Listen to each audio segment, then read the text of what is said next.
Good morning, good afternoon, and good evening. I am Kevin Telek Marson, and it is my pleasure as president of the Society for American Soccer History, also known as SASH, to welcome you to our April 2026 First Friday session.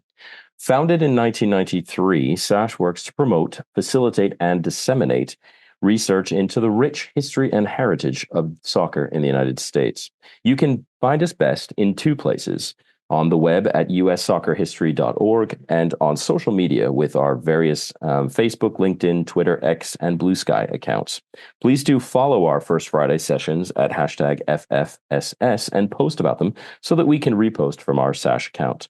A reminder that our SASH website contains many excellent resources and a growing collection of digitized resources from archives across the entire planet, featuring fascinating video clips of early American soccer heritage.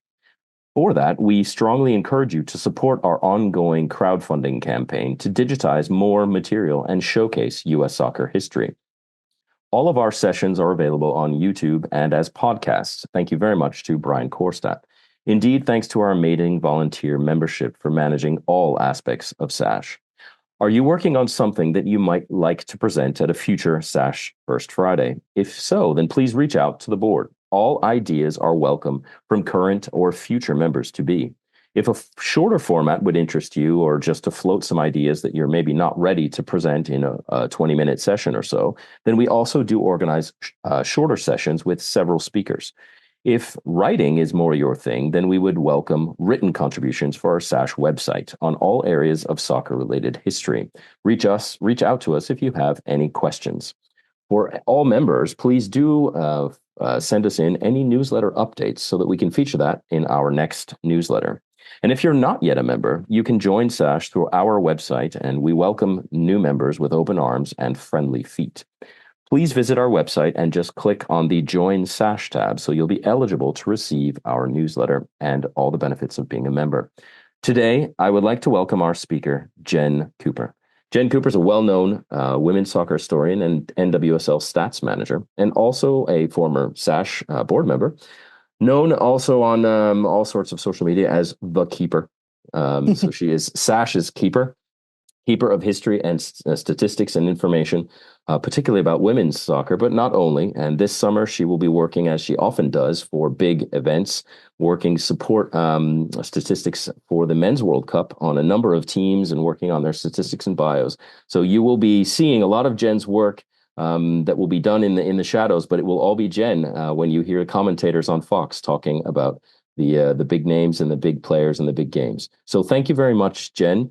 Today, she's going to be discussing the lead up to the Women's United Soccer Association's inaugural league game in April of 2001. It was the world's first fully professional women's league game, and a precedent that set for all women's pro leagues that followed. 1999 Women's World Cup champions Mia Hamm and Brandi Chastain faced off in the match in front of 34,000 fans, a number that was not surpassed in the USA until 2024. And today, with some of the more recent openers in the last couple of weeks, looks almost actually quite pithy, 34,000, compared to the great crowds that have come in for the openers. So, Jen, we are very happy to have you back. Thank you so much. And the floor or the pitch is yours. Thank you so much. That was such an excellent intro. And I'm so excited to be able to talk about this. This is, I would have to say, the soccer history topic that's nearest and dearest to my heart, because this era represents when I got so in deep in the game that I was never, ever getting out. So I want to talk about the lead up to that game, the impact of that game, and, how everything that happened then was a template for where we are now. So we all remember what happened summer 1999. The big World Cup hosted in the USA, the third World Cup, the US women reclaiming their title on penalties at the Rose Bowl against China, setting all kinds of ridiculous attendance records. That 90,000 plus still has not been surpassed for a women's international game. And I still love to giggle about FIFA telling the US that they should just do this tournament on the East Coast in small stadiums because they didn't want to risk looking foolish. But the host committee and the U.S. women's players themselves did so much grassroots work leading up to this tournament that 5 months out, they had sold 200,000 tickets, which was already double the attendance of the 1995 World Cup in Sweden. So they ended up, I think it was well over 650,000. So such an impactful tournament, and especially that game.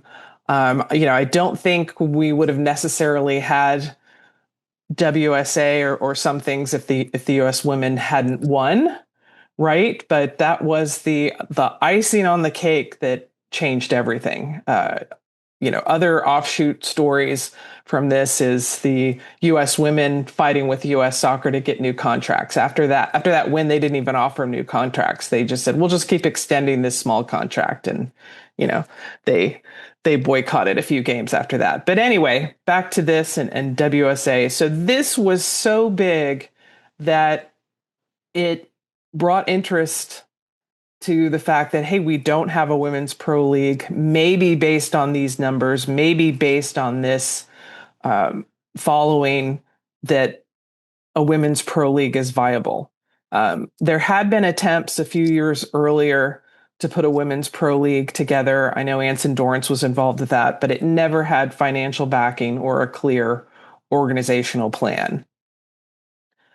So the WSA was founded early in 2000, about 7-8 months after that World Cup final. And it was mostly John Hendricks, the founder of the Discovery Channel, and a lot of his colleagues throughout media/communications companies coming together, putting together $40 million to launch the league. That seems like such a paltry number now. And they had intended that 40 million to last the league 5 years. And even then, they greatly underestimated what it would cost to do things. But the fact that you had someone bring a lot of powerful groups together, raise that kind of money, and make a plan. So there were 8 franchises, mostly on the East Coast. John Hendricks, of course, he owned the Washington Freedom. All of the national teamers from the 1999 Women's World Cup committed to the league, and they brought in any of the Olympians from the 2000 Olympics and a few other players to end up having 24 players that they could split among the 8 teams. It's interesting to note that originally Michelle Akers was going to play in the league, and Carla Overbeck was going to sit out. Carla, the captain from 1999, because she was intending to have a baby. But Michelle ended up kind of retiring early from another shoulder injury. So she withdrew, and Carla decided to join back. Just interesting little nuances of how it all comes together. But so this is from the event where they announced which players would be with which team, right? And here you've got the most popular women's players in the world, and suddenly they're going to be playing against each other. So they were split up among the 8 teams. Washington, of course, owned by the founder of the league, got Mia Hamm, right? It was a pretty balanced distribution. Though you have to note that San Diego, Joy Fawcett missed most of that first season, having her 3rd child. And originally, I need to add too, originally the Carolina franchise was going to be in Orlando, because that was the team that Michelle Akers would have been assigned to, because she was based in Florida. And that's a reason that Danielle Fotopoulos is on that team, because she was based in Florida. But Time Warner, that was one of the teams that they owned. They couldn't find a viable stadium, so they made the move to Carolina. So you've got 8 teams. Each team has 3 of what they called the founding players. So these 24 players plus Michelle Akers were considered the founding players, and they had a vote on the board of governors. So Julie Foudy was the players' representative on the board of governors, and they actually had a small stake in the league. So we've got our 8 logos. This is the first issue of their game day program. A lot of these logos changed over the years, but I love that the Boston Breakers one, that logo stayed the same for WSA, WPS, and even NWSL. You gotta love that. One thing that I think we tend to forget when we look back at the league, and I've read so many articles over the years talking about this league that, oh, it burned through 100 million in 3 years. Where, well, no, they spent 100 million, and they did it over 4 years because the league obviously had the whole year of 2000 to get ready for 2001. And that 100 million was for a league office, 8 teams, and venues. It's hard to put ourselves back 25 years, but imagine a world where there is only one soccer specific stadium in the US. Columbus Crew Stadium had just opened. There are not viable venues that they can just go rent. A lot of these teams ended up having to spend a lot of money to help their venue get in shape. San Diego did a lot of renovations on the small Torero Stadium. Atlanta Beat was first at Georgia Tech and then ended up taking over basically the abandoned stadium from Morris Brown College because they no longer had a football team. The CyberRays played at the Spartan Stadium, great historical stadium, but, not the best operationally. And we also need to think about here is an era that is pre-social media, pre-streaming. So the only way they're getting the word out, other than grassroots, going to tournaments and stuff like that, is traditional marketing. It's advertisements on TV, advertisements in print, getting these players on news programs and entertainment programs. We all know that there's a huge cost to that. It's also pre-streaming, which means anything they wanted on TV came with a significant cost. And initially, the league was planning to have maybe a third of the games on TV.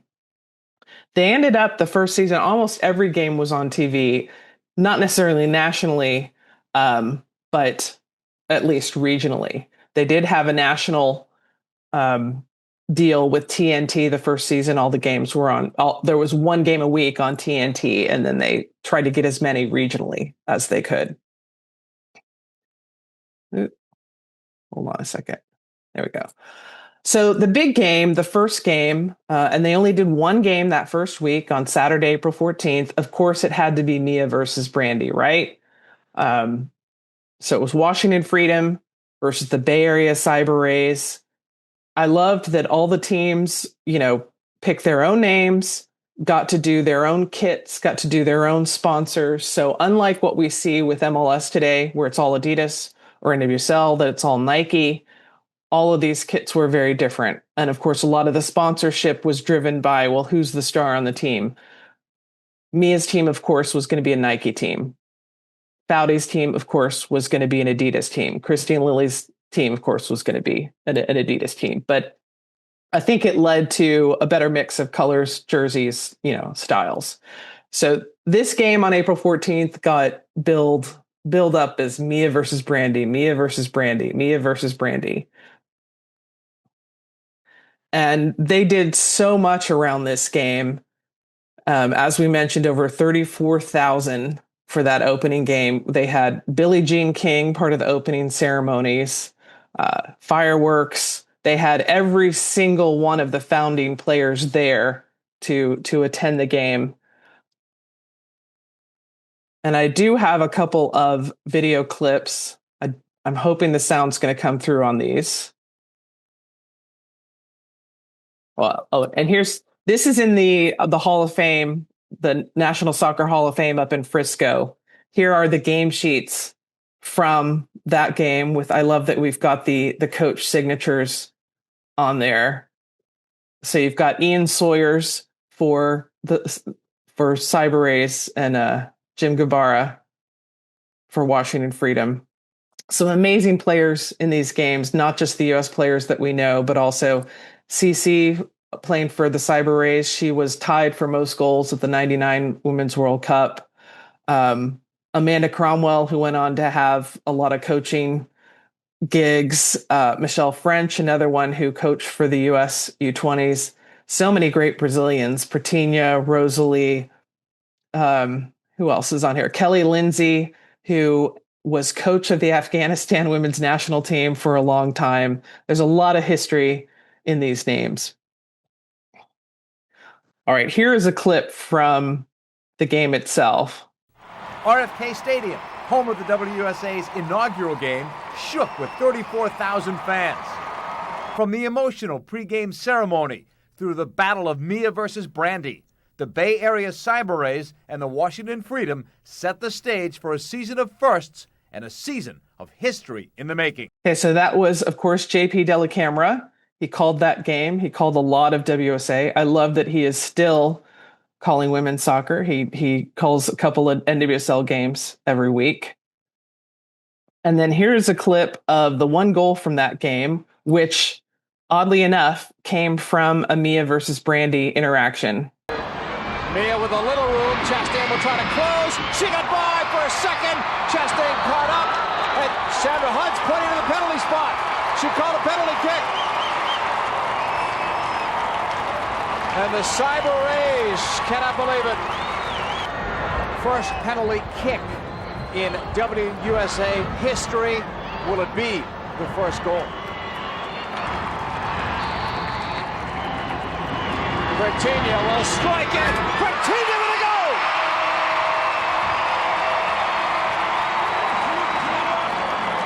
She's in the record books, first ever in WUSA history. So that game ended 1-0. It was a pretty taut game. It took a little while for most teams to find their offensive footing, but very exciting game. I'm not going to obviously go through the whole season, but I did want to show how the season ended on penalties. It started with a penalty, ended with penalties, as you had the CyberRays. Even though they lost that first game, they ended up on the top of the standings and in the final facing Brianna Scurry's Atlanta Beat. It went to penalties, and here's the final kick. It's two different angles of it. This isn't the broadcast view. This is like the behind the scenes view.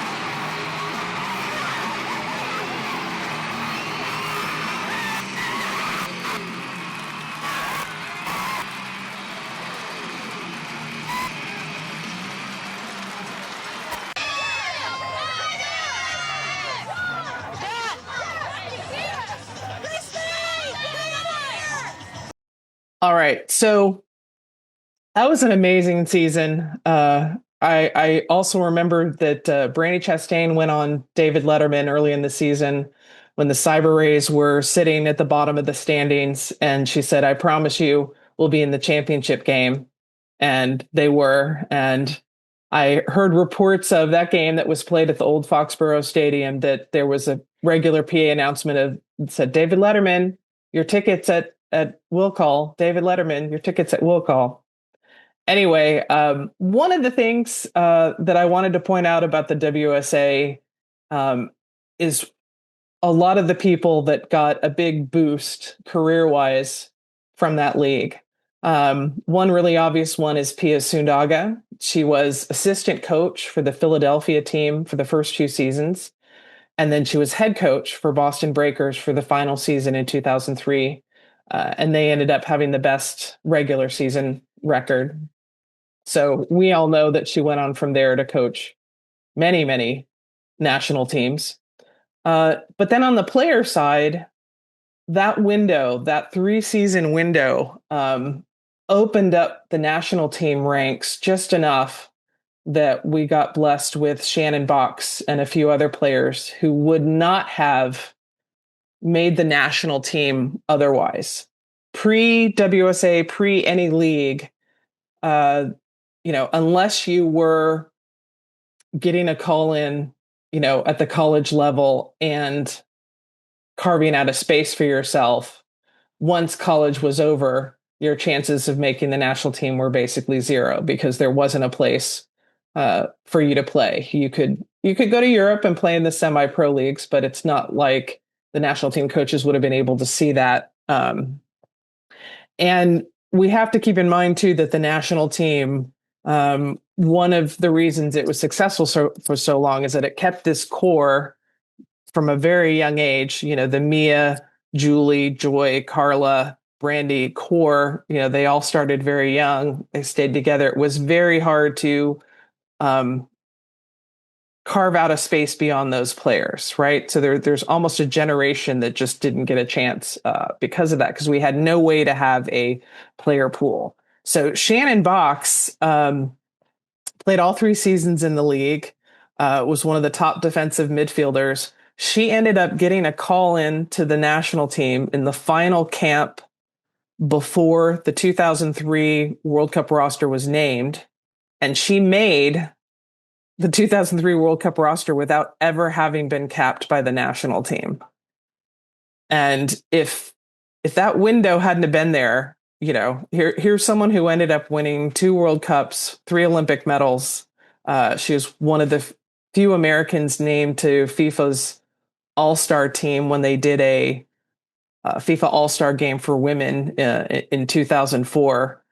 So just an incredible story. So what Shannon was a rarity. Everything that's come since, the growth in the women's game, the growth, more importantly, in the pro leagues, means that the pool for the U.S. national team is deeper and wider than it's ever been. As opposed to, here's a core group of 20, and we're just going to use this 20. And when they retire, we try to find somebody to fill their spots. All right. So WSA, folded right before the 2003 World Cup. That would be its own discussion of why, many reasons why. But I do want to reiterate that they didn't spend anywhere near what MLS spent at the same time. But the key difference is MLS had 3 billionaires that were willing to fund it until they could get other financing.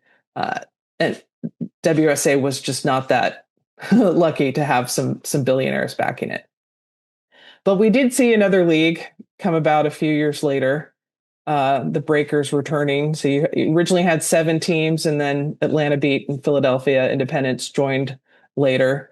This league seemed to be a reactionary league to WSA. They were so worried about not folding that the player salaries were very low. Everything was very small. Everything was done as economically as possible, which I feel in some ways really hamstrung that league. It had some other legal issues and marketing issues. And again, owners that did not have very deep pockets.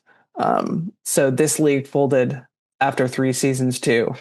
It's worth noting that the WSA, one of the things that it did that I think really set the tone was they made sure that every single player was making a living wage. The original salary budget per team in 2001 was $800,000, which, sounds like chump change now, but consider that the first seasons of NWSL, the salary budget was $200,000. So they were committing to, this isn't going to be semi-pro, this is going to be fully pro. So after WPS folded in 2011, the 2012 year, there was no fully professional league. There were a lot of semi-pro leagues. And of course, that was the Olympic year. So the U.S. women's national team were really busy prepping for that. And it was the end of that year that Sunil Gulati and others at U.S. Soccer decided, we need to have a league here, one way or the other, so that we're not doing expensive residency camps whenever we need the national team, to be in shape, that our players aren't playing abroad and we're having to fly them in internationally, so that we can build a player pool that we can see. So NWSL, unlike WPS and unlike WUSA, which were founded and then launched, 15 months to 2 years later, NWSL was announced in November 2012, and they played their first games in April 2013. And it's hard to remember now that, as big as it's gotten and as flashy as it's gotten, that really the whole reason it was launched was so that U.S. soccer could have their player pool domestically. They just wanted to make sure the U.S. women had somewhere to play. And the thing that they did differently from the previous leagues was any U.S. national teamer was paid by U.S. soccer. So these clubs did not have the burden of paying for those players. Similarly, in the early years, each team was allocated players from Canada and Mexico, and those federations paid those salaries. So flash forward to today, we have 16 teams. And we will have 18 starting in 2028. Atlanta's going to join, and one other team, TBA. And not going to go through the whole history of what team did what when, but long story short, we've finally seen, I feel like, the pendulum swing to where it's not about will women's soccer survive, which I feel like was a storyline that it had to live under for way too long. And it's more about, what can it do next? You're seeing a huge change in the NWSL board of governors, that they used to be multimillionaires and now they seem to be billionaires. You've got owners like the Kansas City Current. They are very aggressive about, we're building our own stadium. We can't even get financing for it. We're doing it ourselves. We're hosting our own tournament. We've seen owners like, Chicago is now owned by the owners of the Chicago Cubs. Angel City is now, their major owner is, Bob Iger from Disney. Some huge changes. Michelle Kang, owner of Washington Spirit, she also owns Lyon in France and the London City Lionesses. So it's cliche to say it, but I'll say it. You've come a long way, baby. And we've talked about attendance. That first game in 2001, 34,000. We did not see that number surpassed until June 2024, when Chicago did a one-off game at Wrigley Field that had over 35,000. And then the following summer, we had a game at Oracle Park in San Francisco, had just over 40,000. And then, of course, last month, the Denver Summit, their first ever game at Mile High, over 63,000. And one of the things I find amazing about this number is that this is the largest standalone game for women's soccer of any type in the U.S., period. There are only 6 U.S. women's national team crowds bigger than 63,000, but all of those were doubleheaders. All of them were Olympic or World Cup doubleheaders. This is a standalone women's pro league game. Just amazing work by the Denver Summit. All right. So that's kind of an overview. I'll reiterate it one more time, that I feel like, as someone who's followed it all the way from the beginning, I feel like WUSA got a lot of blame for, they blew all this money, or, they did this, and, or they should have done this. But without that league and those players taking that risk to set up the league as they did, and set the standard of, no, we're going to do this all in. We're not going to do this regionally. We're not doing this semi-pro. We're going to get every possible game on TV, especially in an era where you don't have streaming. We're going to go for big sponsors. It's funny to think that the final championship game in 2003, Abby Wambach named MVP. She got a car. Hyundai, the sponsor, gave her a car. They were all in. And there's an excellent podcast, ESPN's 30 for 30 Backpass podcast, that was done maybe 4 or 5 years ago, that has a deep dive into some of the finances, and a good interview with Julie Foudy talking about that, the costs were going down, the revenue was going up, but neither was happening fast enough for the owners. And she said that, Don Garber had said to her, like, wow, if our MLS numbers were doing that, my owners would be so happy. Right.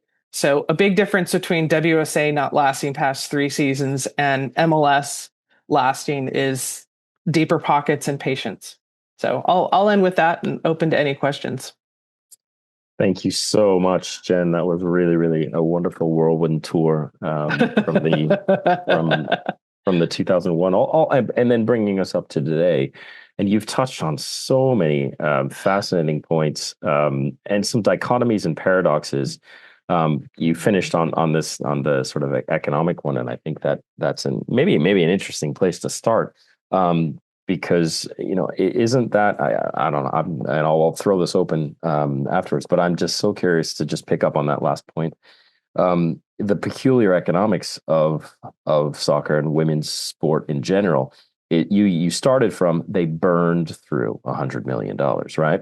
And it's so often the narrative on women's sport is that, it is a cost center, and it's like, oh, we have to, versus this idea of we're investing, right? It's sort of, I find this dichotomy quite interesting, because obviously no one ever talks about the fact that most, at least in the soccer world, outside of the US, men's soccer clubs are completely underwritten, and they're not, necessarily always financially profitable. And so they're not, it's not like the NFL, the NBA, where they are constantly being bailed out or rebought or whatever. And so the idea that only women's soccer is actually burning through money is completely fabulous. It's just a fascinating dichotomy. So I don't know. I wondered if you wanted to pick apart a little bit the peculiar economics, and how that has shifted today in the way that the world has saw the women's league at that point, 20 some years ago, and how we now envisage investment in women's sport today. Could you contrast those two a little bit more? Well, some of the things that makes me think of, again, coming back to, in the WSA era, there wasn't any streaming. So there was no economical way to get your product out there, right? Again, as I said, no social media, so no economical way to really advertise. One of the things that WPS did really well was lean into social media, right? So they were happening at the same time that Twitter was starting. And I remember capturing this data in 2010 because it just fascinated me so much. In 2010, WPS had 200,000 Twitter followers. At the exact same time, MLS had 20,000. All right. They hadn't leaned in yet. They didn't need it as much as, clearly WPS was, we have to find whatever ways we can, to advertise at a low cost. I've also noticed, I mean, for whatever reason, that trope of will women's sports survive? I remember when the Houston Dash was announced. So they were the first expansion side in NWSL. You had 8 teams the first season, and Houston was added for the second season. A local interviewer here in Houston, his first question to the president after they've announced this team is joining the league is, will this league survive? And it's like, wait, they just expanded. Like that's what you're going to start with, but I also think an important economical part of it is going back to 25 years ago, the only soccer specific stadium out there was Columbus Crew Stadium, right? MLS, as hard it is to believe, was just going into its 5th, 6th season. And I think a lot of us remember what happened at the end of the 2001 MLS season. They cut 2 teams. They contracted the league. And I've used that story with NWSL when they had the few times that they had to go backwards in the number of teams. It's like that might be a league saving move. It's not necessarily bad. MLS cut those two Florida teams because they didn't have owners. They weren't making it work, and they're like, we need to cut that off to save the rest. And then slowly added back in other markets. And so when you look at when NWSL started and MLS was thriving, MLS was large. We've had several clubs in NWSL that are part of MLS teams, right? Portland originally, now it's a separate entity. Houston, Utah, Orlando. That there's an easy way for a team to start. But back in 2000, 2001, and there was even a brief moment where MLS was decided they wanted to do a competing bid for a women's league, but the U.S. women's national team said, no, we're not playing for that. I just think the opportunities it didn't make sense then to partner with the men. It makes a lot more sense now, especially related to the venues, right? No one is stuck playing, well, almost no one is stuck playing in an NFL stadium. You still, of course, have, Boston Legacy will be at Foxborough for another year.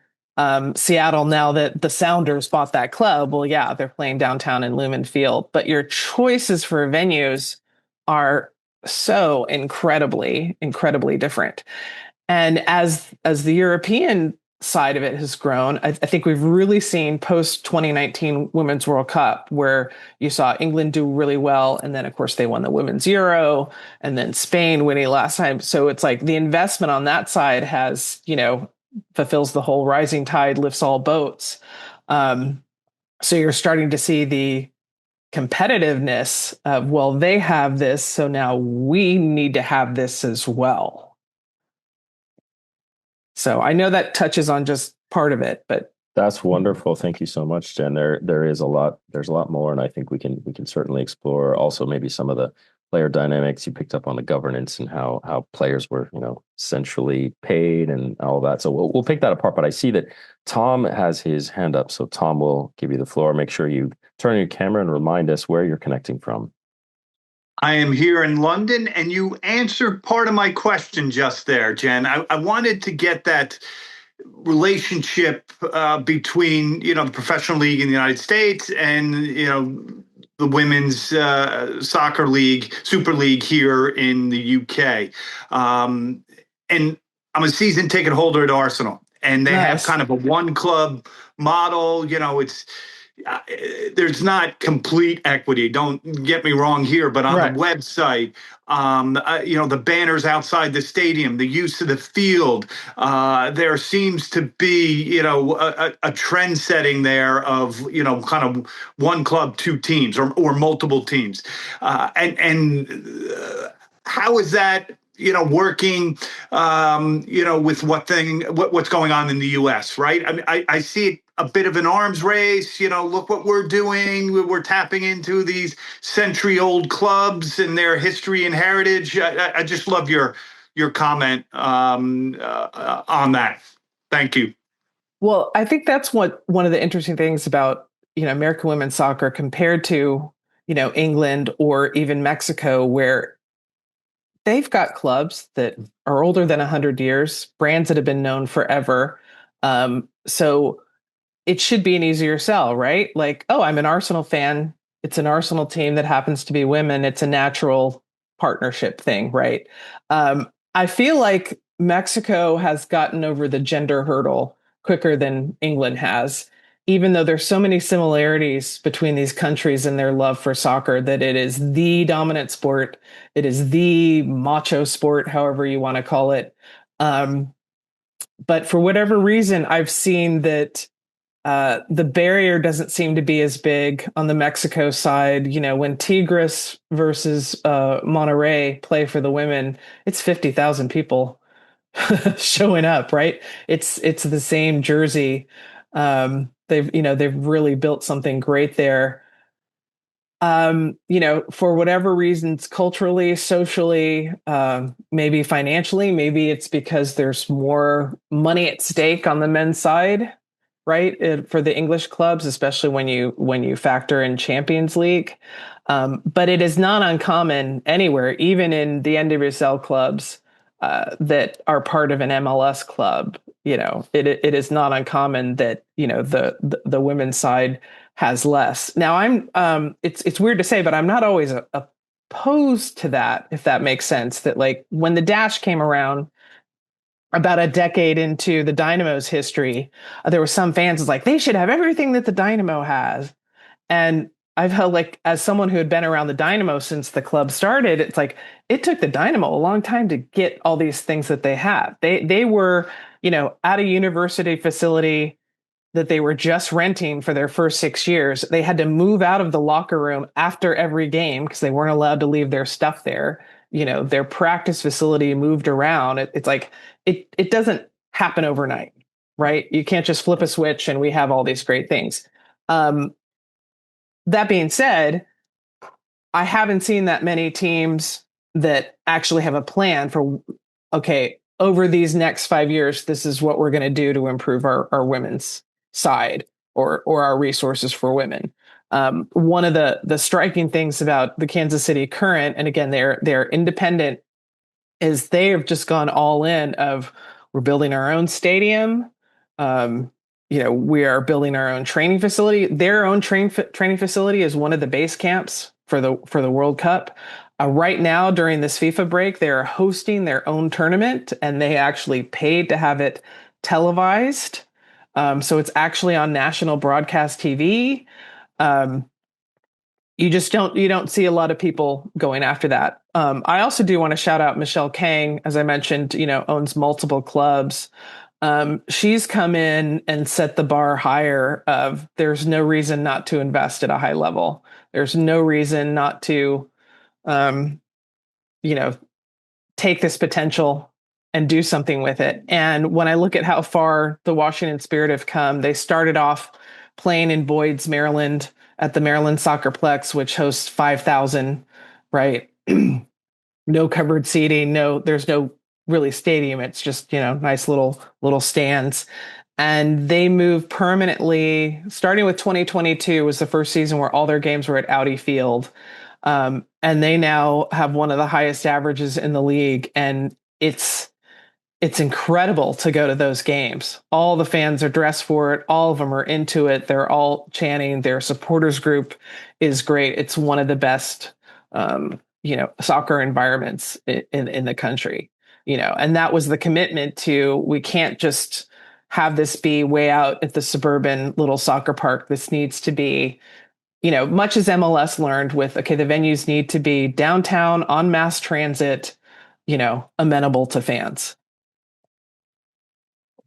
Excellent. Thank you very much, Jen. I think we have a question from David. David, you want to go ahead and you posted it in the chat, but just go ahead and take that. Yeah, Jen, thank you so much. Just absolutely fascinating. And honestly, I'm glad I'll be able to share this with students in the future. Great. It's just so valuable. A lot of what I posed in the chat, I think, has already been answered, probably as I was typing it, and certainly with Tom's follow up. Like Tom, I'm a long time Gooner, and while I'm not blessed enough to be living in North London anymore, I could be very jealous about him being there right now. I do remember when the Arsenal women's team was their salaries were covered by the first team men, and schlepping up to Boreham Wood for a match, really difficult, especially on a cold Friday night, really difficult. Now things have changed so much. Champions of Europe and great crowds at the Emirates, and an amazing thing that so many of us are so proud of. But the pandemic raised some red flags about that kind of a model, right? In terms of men's and women's teams prioritizing one over the other. There may even be some examples here domestically of, say, a USL owner and an NWSL owner maybe prioritizing the women's side, right? I'm thinking of Carolina, perhaps. I don't know well enough, but I'm just wondering about that, your thoughts on that kind of model moving forward. Again, full disclosure, right? When I was invited to join the Cosmos front office, in that meeting, I said, any plans for a women's team? And they said, yes, absolutely. We're already in discussions with U.S. Soccer. That was 14 years ago, right? 13 and a half years ago. And, and with new ownership in the past year, again, a revived, renewed, I believe, really sincere promise that we'll see elite women players wearing the Cosmos jersey sometime. But I'm wondering if to what degree you may think that kind of club model rather than a franchise model can be the way moving forward. To what degree maybe USLW League opens other opportunities up for the growth of the women's game. And just with that, the idea of the franchise model in WUSA, the way there was there perhaps just an assumption that things needed to be built on the more familiar North American franchise model? Could a club model have existed? You mentioned, though, even before WUSA and Anson Dorrance and those early efforts, was there just no way to plant those seeds at the grassroots for more of a club model then? Is the time here now? I know that this is kind of a mishmash, and I had those questions in the chat and you addressed so much of it, but again, it's just so exciting to think about. Well, I think a big challenge from Anson Dorrance's plan and whoever else was working on that stuff was venues. You just didn't have the venues, right? So what's changed so much once MLS started building venues, that there's viable places to play that you can rent and you can make money off of and you can broadcast a game from, right? The Seattle Reign had to play their first 3 games of this season out in Spokane because of the renovations that are happening to their home field for the World Cup, right? They're putting in grass for the World Cup, right? They had to go all the way out to Spokane because there was nowhere else viable in the Seattle area. They briefly played in Tacoma a few seasons back. It was a very problematic venue that kept having field issues. Their very first season, they played at the training place in Tukwila, which is just, they decided, okay, that's too small now. It's just 4,000, right? A few seasons they played at the high school stadium that's right beneath the Space Needle. It's an amazing location. It's a 12,000 seater, but it's pre-World War II falling apart. I think it's about to be condemned, right? UW soccer field holds 2,000 and has portalets, right? So they had to go all the way out to Spokane. So they spent 10 days in Spokane and did their homestand there. So I think venues will always be the biggest thing, right? And I totally understand the challenge for an English club that has this men's team that's 100 plus years old and averages 50, 60,000 a game. But now I've added this women's team and they're not automatically going to get 50, 60,000 a game. So if I put them at my large venue, I am blowing through a lot of money that I'm not seeing a return on. But then if I don't put them there, people are saying, well, I'm treating them less. And so it's the kind of thing that needs a game plan. I know that one of the things that the FA was doing when they were still running the Super League was they would give extra money to the clubs for 2 home games a year to use for marketing those home games. So they're saying, use this money, pick 2 home games to put at a bigger ground, so that you can build up to that, because you can't just flip the switch and go from, we have a team and now they're bringing 50,000 people a game, right?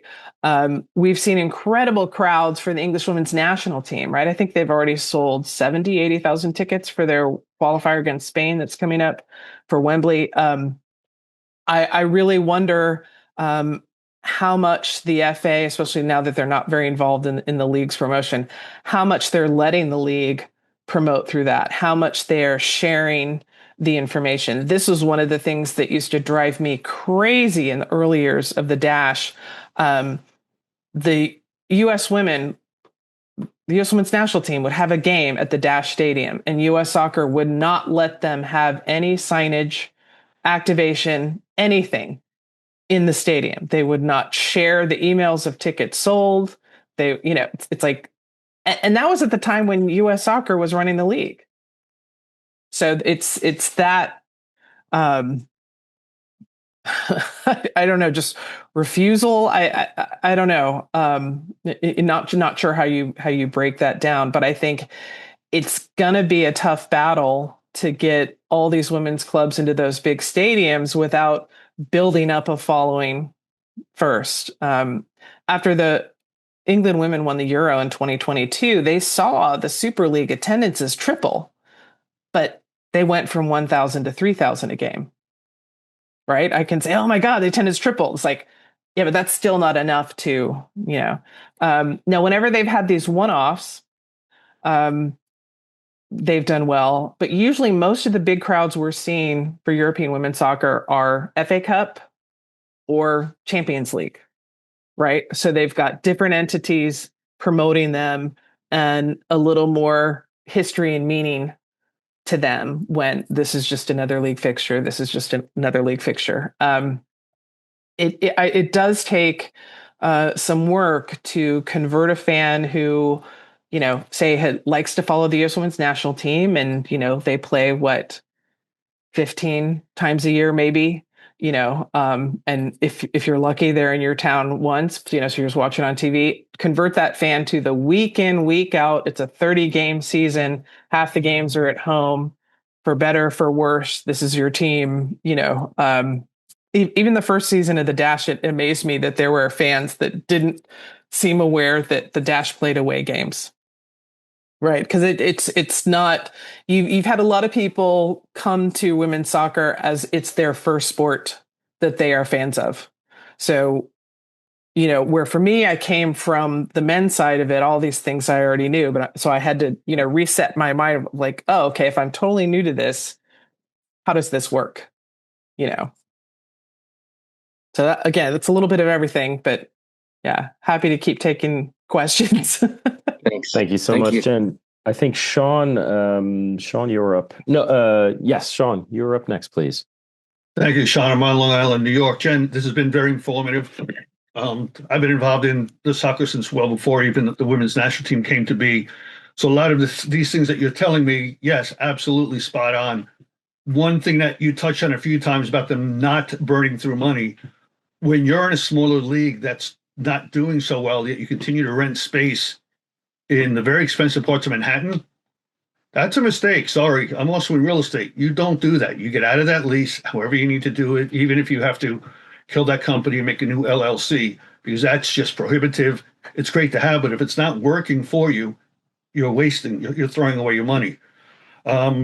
As it was mentioned, as far as the venues and the crowd, as I'm writing down marketing, you stated marketing, that they were getting extra money from the teams, which is great. Why the Dash, as you stated, are paying to be on TV? That's just proof they've just not arrived as yet, for lack of a better term. It's terrible they have to do it, but you have to do it to get there. And then you just have to weigh what it is. As far as turning people from an Arsenal fan men's side to the women's side, the issue with that is a lot of people on the women's side won't watch men's soccer, but will watch women's soccer. A lot of men won't watch women's soccer. Very few will watch both. So it's not as easy of a sell as you might think in looking at it. It's just, I'm not going to say it's two different games like a baseball to softball, but yeah, I agree. You can't assume that just because someone watches one that they'll watch another. And the friends I have that are both Dynamo and Dash fans, they've even expressed, it's like, it's exhausting when, if the Dash have 15 home games and the Dynamo have 18 or 20, that's a long season. Right. But I have noticed that there are people that find women's soccer through the men's side, and there's people that find men's soccer through the women's side. But you can't assume that everybody's going to embrace both. But one of the things that doesn't get talked about a lot, Portland was the early star of NWSL. They never averaged less than 10,000 a season, and they were the first club in the world to average 20,000 a season. But it's not often talked about that a big reason they had such big crowds is the Timbers were completely sold out. They had a ridiculously long wait list of people trying to get into Timbers games. And the Thorns said, because again, this was the same organization saying, we don't have Timbers for your ticket. Would you like Thorns tickets? Right? They built a really great fan base off of that. Now, I'm not saying that everybody that went was someone just, wanting to support men's soccer and that got into women's soccer, but they had an incredible customer records list of people that didn't have tickets that desperately wanted tickets. No other club, NWSL club, started with such a list. No, but I mean, they were so established back to the 70s in the original NWSL. Right. And we have this MLS team who sells out great. Here you go. No, there's a culture there. Yeah, I mean, there's a reason. Area, but the reason there's Soccer City USA. Yeah. Oh, that depends on who you ask.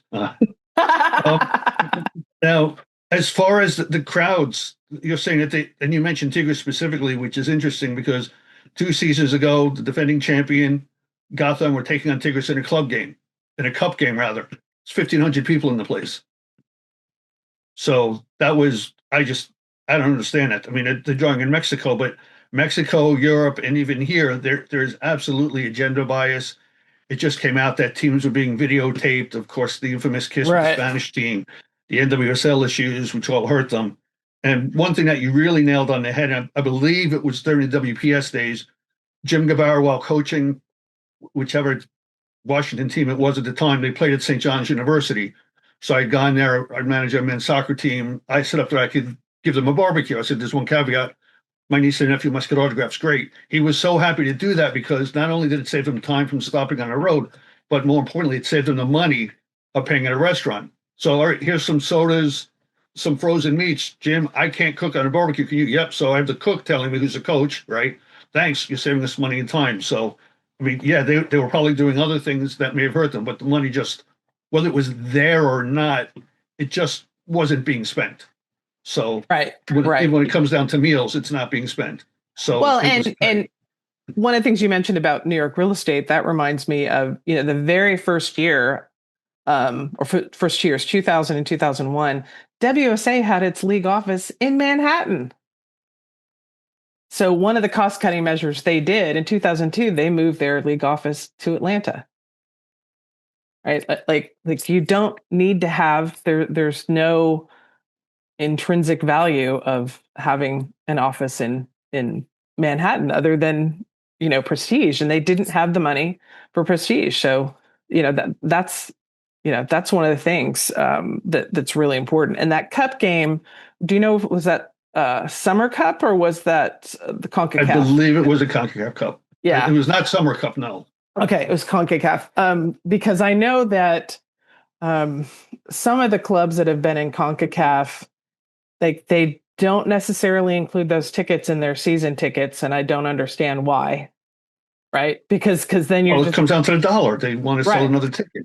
Right. But I'd rather have the bodies. But that means that you have if it's not including your ticket, that means that you've got a lot of extra marketing to do to make people know that, all this schedule we've sent out to you. Oh, here's this other game. Right. And they've usually had to, I know Gotham has had to move some of those CONCACAF games to other locations because they didn't have access to Sports Illustrated Stadium. It's interesting how different clubs have handled some of those situations. Well, even if you include that with your season ticket people, you still have to market to everyone else, whether it's the general public, particularly to Mexican groups, because it's a team coming out of Mexico, and to your season ticket holders. Don't just think it's a thing that you have, you don't use, but also when your season tickets are issued, you don't know. So it's something that could easily be missed as well. And the league itself, I would say generally hasn't promoted those games. And I think they should as well. And I mean, it came up about U.S. Soccer not sharing their contacts with the local clubs. You're fighting the entertainment dollar. So if I'm coming back to your city and you have a game, is someone going to spend it on my game or on your game? And I paid money to establish this client list. I'm not just turning it over to you, even if I'm subsidizing your league. So that no one's going to turn over their contract like that. You could pay for it potentially, rent it, whatever the case may be. But this is the same entity that was demanding that the Dash promote for them and do work for them. Okay, so, the Dash are free to say no. No, yeah, that was the very problematic situation with the league, that with U.S. Soccer subsidizing partly running the league. It was too vague. Mm-hmm. So once that got shifted, end of 2021 was the last, no more of that. That put the league in a better position to actually negotiate their own things. Well, I want to thank you. Yeah. Okay, that's what I have. Thank you. I think next we're pivoting to Chuck. Hi, thank you very much, Jen. That was great. A couple of comments that came up from the others about teams associated. I was recently down in Mexico and saw the America women's team, and they really dug into their men's culture. The chants, the way they were doing. I also saw Corinthians versus Arsenal. Corinthians fans were absolutely... They were amazing. Do in Brazil, which was fantastic. The Arsenal fans, they're chanting. They were trying to do the men's chants, but it wasn't quite working. London City Lionesses, who I also saw, which was they're playing at a smaller ground, they don't have the chants yet. Because it's a whole new club. Exactly, which is great because it is not incorporating something else. So it is an interesting thing to see how that operates, and hopefully they will. They had a band and things, so it was inspiring to see a team not associated with an existing club, to see what they're doing. So anyway, that was my comment. On to your presentation. Was there an effort for international players to be exposed the way like Shannon Box was, to get that opportunity? And did WUSA look to market to a global audience at all, the way the Premier League did, for example? Well, I know the WUSA was very aggressive in signing as many international stars as they could. They ended up bringing in 8 players from the China national team, which took a lot of work when you think of the visa and governmental issues related to that. You had Germany, Norway, England, France, Nigeria, Scotland, Finland, but mostly who they were bringing in. And you were limited to 4 foreign players per team. They're bringing in people that were already stars for their national team, right? Because we need to remember, to get that P1 visa, you have to already be kind of, known for something. I remember when they brought in Birgit Prince, Carolina brought her in towards the beginning of the 2002 season, and she was just a game changer for them. They made it, all the way to the championship game and won. And it was fascinating for me at the time to realize that was the world's first fully professional league. I had just assumed that there were some other ones. It's like, no, even the Bundesliga, even the leagues that had been around for decades, they had never been fully professionalized. Norway and Sweden had leagues for years, but they were semi-pro, if that. So for a lot of these players coming over to the U.S., they're getting this incredible opportunity to live in the U.S., but it's fully paid. And, even in the early NWSL era, the players coming over from Africa that are making the league minimum salary of $20K at the time, because they didn't have to pay for their own housing and were taken care of other ways. And because of, how little it costs to live in Africa, these players were supporting their parents back in Africa on pay that we would consider, ridiculously small. Yeah. So even now, the NWSL is very aggressive about, we want to be the best league in the world. They can be a little sensitive about, anytime a U.S. national teamer goes to England, but I totally understand why, if you've played here several years and you want to go and say that you've played in the Champions League, right? But we keep seeing all those players come back. And what NWSL offers that no other league offers is amazing. That there's retirement pay, there's maternity leave, there's personal leave, there's childcare, there's all kinds of support system, and there's still nothing like that in the UK. So right now we've got more than 25 moms in the NWSL, and that's an incredible number. Thank you. Thank you so much. I think the next question goes to Michael. And yes, yeah, Jen, great seeing you again. Thank you very much for an educational and informative and entertaining session. By the way, in 2001, I was at the first game in Washington, and I was at the Founders Cup in Foxborough, covering for the New York Daily News when the Daily News actually covered soccer on a regular basis. But you brought back memories for me. But saying that, I want to look toward the future. And in terms of the NWSL, how big do you think it could get in terms of expansion and maybe potential markets down the line? I'm not trying to put you on the spot, but you are as informative as anyone else. Thank you. Well, I know from what Jessica Berman has said, the commissioner, that, there's 12 communities at least that they've been talking to about, the next expansion side. We already know that Atlanta's coming on board for 2028. The three teams that were in the running for the last one were Denver, Cincinnati, and Columbus. It makes sense to think that Columbus is still trying to be active, because Columbus will host the NWSL Challenge Cup game at the end of June. It'll be one of the few times we've seen an NWSL game outside of an existing NWSL market.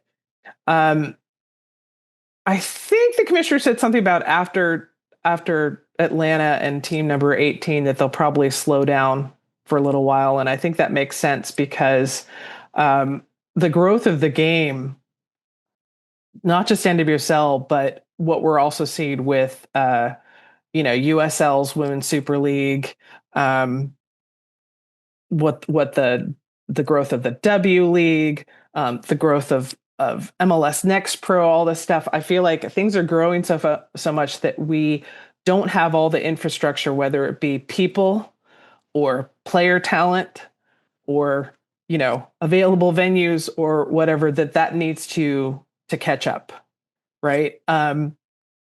As many thousands, tens of thousands of soccer playing women we have in this country, it doesn't mean that they've all been exposed to a semi-professional or professional environment. It doesn't mean they're all ready or capable of hitting that level. If you expand too quickly, you're going to make your pool a little too thin, and it's going to hurt your product. One of the things that NWSL loves to talk about, and I think this is a great thing to mention, is just how competitive the league is. It has never been the league of, these four teams are always on the top. You could have the last place team beat the first place team any day. It's a big reason that a lot of foreign players like to come here and be challenged in a different way, than what they're playing in Europe or elsewhere. All right, I kind of lost my train of thought, but put me back on the. Did that answer your question? I think you did. I was talking about an expansion. Maybe you had some favorite cities. Favorite like I would love to see Cincinnati or Columbus, because you've got a lot of players from Cincinnati, for one, like Rose Lavelle, Aubrey Kingsbury. But I like that location wise, in terms of it would create a nice rivalry with Louisville, not too far from Chicago. I love that we've finally kind of fleshed out the map. When you look at the map of cities, that, okay, now there's 5 West Coast teams. We actually have 2 teams in the Mountain Time Zone. It's amazing, right? selfishly, I'd love to see an Austin or a Dallas team, just to build that rivalry. Houston did a preseason game against the Dallas Trinity in USL, and it was great. They had like 7,000 people there, and it was, it was a natural rivalry match. For me, most important is whoever comes on, they need to already have a venue. I think we've seen the struggles that Boston has gone through, and it's a lot to ask of a new franchise that is already worrying about selling tickets, making a team happen, making jerseys happen, merch, getting on TV. It's like the last thing they need is, oh, we don't have our venue. What are we going to do now? And operationally working out of a venue that you're moving out of each time that, you have a game. I feel like the NWSL is at a place similar to where MLS has gotten, that unless you already have a venue planned, signed off on, we shouldn't grant you entry into the league, if that makes any sense. We're at that point. It's too important. Wonderful. Thanks. I think we have another question. Remy, who has just finished his car ride. Thank you for the contextual recognition. We got me back to Brooklyn, and I'm grateful for that. Just first of all, just thank you for everybody else has said it more eloquently than I can after 4 hours of driving. So just tremendously educational and informative. And the one question I had, because I'm always somebody fascinated by fan culture and what it can contribute. I don't mean I will not try to quantify what part of it, where it is in the mix of all the many other factors we've discussed, but I hear it being a topic in terms of like translation over, as Chuck described, from the men's team and its culture to the women's team, pros and cons, where you have something like London City Lionesses that don't have a men's to draft off of, but also have a clean slate. The thing that really struck me was what you described, where it feels like a clean slate in some ways, where you have people coming in and not knowing their away matches, not necessarily, especially from a revenue perspective, like you have your season ticket members, and there's obviously a revenue impact there, but like the sort of buy-in that fans have, not just season ticket members, but what they do to build a culture that then attracts other season ticket members or other new fans, how the fans almost contribute to the pipeline. I'm curious where you think that is part of the mix, or what can be done, even though that it's even knowing that it's a more ephemeral and possibly minority or very small percentage of the mix. That's a huge part of the mix, and I would say most of the NWSL clubs have a very vibrant supporters group. Different sizes, different activities level, but a big part of the game day ambiance, building community. For the 2024 championship game, which was hosted in Kansas City, the fan group there, they're called the Blue Crew because the Kansas City team used to be blue. They had their usual game day, fan meeting tailgate, even though they didn't make the final, and they invited all, they're like, we're going to a normal place. Everyone's welcome, please come here.